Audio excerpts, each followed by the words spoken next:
Il a gagné les élections, mais le résultat du scrutin de dimanche est un cinglant revers pour le président Erdogan. Son parti, l'AKP, a perdu la majorité absolue qu'il détenait au Parlement depuis 13 ans. Devant des milliers de personnes hier soir, son Premier ministre a tenté de minimiser la défaite. Avec 41% des suffrages, Erdogan va devoir former un gouvernement de coalition. Erdogan, sûr de lui, avait fait de ces élections un référendum autour de sa personne. C'est une très bonne chose pour la démocratie. Moi, je suis pour un parlement multiple, en Turquie comme partout ailleurs. Une vraie démocratie peut émerger si on arrive à en franchir le seuil. C'est un très bon résultat et j'ai beaucoup d'espoir.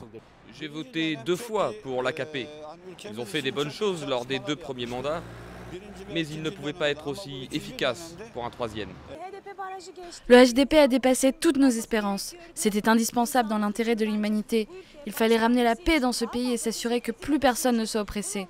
Cette victoire est celle de tous ceux qui ont soutenu le HDP et celle des opprimés. Le HDP, le parti kurde, grand vainqueur de ces élections, fait son entrée au Parlement. Avec 13% des voix, il décroche 79 sièges de députés.